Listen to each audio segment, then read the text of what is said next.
আসসালামু আলাইকুম। চলে আসলাম বন্ধুরা আপনাদের কাছে আমি একটা নতুন গল্প নিয়ে।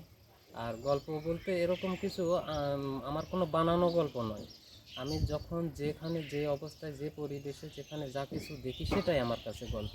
আমি বাস্তব কোনো কিছু ঘটনাকে কেন্দ্র করে আমি যেটা চোখে দর্শনীয় সেটাই গল্প করি, আর সেটাই গল্প। আমি ওই একজনের থেকে শুনলাম অথবা নিজে নিজে তৈরি করলাম এরকম কোনো গল্প নয়। আর আমার এই যে চ্যানেল বা এই পেজটা যে আপনারা দেখতেছেন, এটা কষ্ট জীবন রানা। এই পেজে বা এই ইউটিউবে যে ভিডিওগুলো আপলোড করা হয় এগুলো আসলে গরিব দুঃখী অসহায় প্রতিবন্ধী এদেরকে নিয়ে ভিডিও আপলোড করা হয়। আর আমি মানবিক কাজগুলো করার চেষ্টা করি বা সামনে ভালো মতো কিছু করব এরকম একটা আশা রাখি।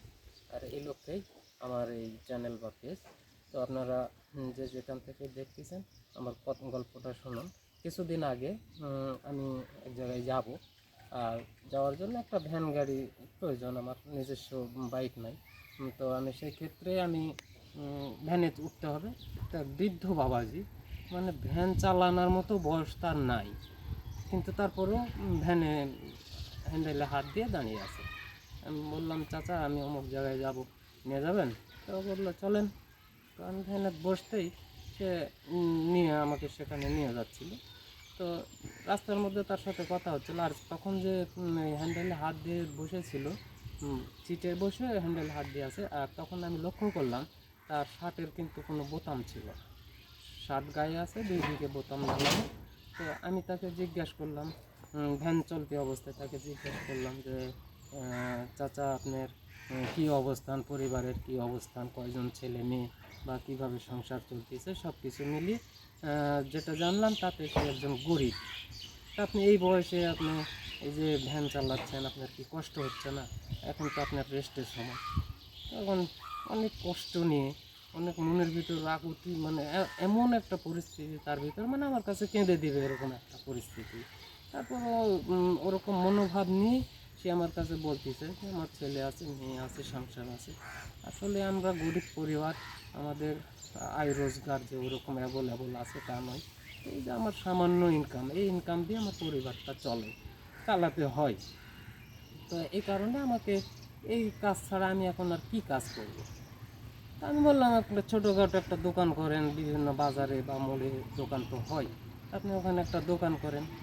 তো কই ছোটো দোকান করে কি সংসার চলবে রে বাবা? আর ছোটো দোকান করবো, ছোটো দোকানের জন্যও কিছু টাকা দেয়।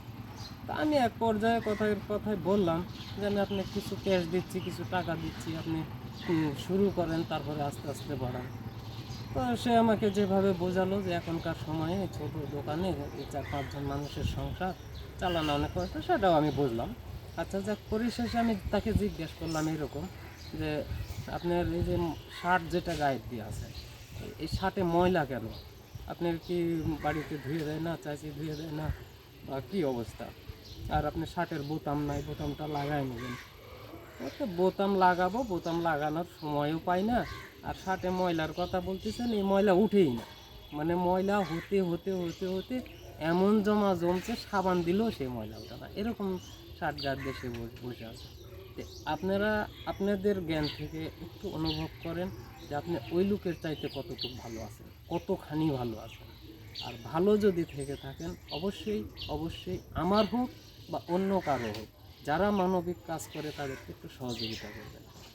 যদি ইউটিউব হয় সাবস্ক্রাইব করে দেবেন, আর যদি পেজ হয় তাহলে ফলো করবেন, পাশে থাকবেন, ভিডিওগুলো দেখবেন।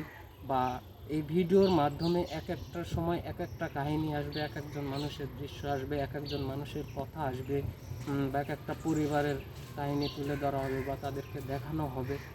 তখন যদি এই ভিডিওর মাধ্যমে ওগুলো দেখে আপনার মনের ভিতরে একটু দয়া মায়া সৃষ্টি হয়, আপনার দ্বারা যদি সেই লোকগুলো একটু উপকৃত হয়, এটাই মানবিক কাজ। আপনি নিজে না পারলেও আপনি মন থেকে তাদের জন্য একটু দোয়া করবেন, এটা তো আর আপনার কাউকে থেকে চেয়ে নিতে হবে না। তাহলে মনে করেন ওই লোকগুলা অন্তত আল্লাহ পাকের হেফাজতে তারা একটু ভালো থাকবে। এই মানবিক কাজগুলো করেন, আর আপনারা যারা করছেন করেন, আর যারা করেননি অন্তত সহযোগিতা করেন, এটাই আপনাদের কাছে চাওয়া। তো ধন্যবাদ, আসসালামু আলাইকুম।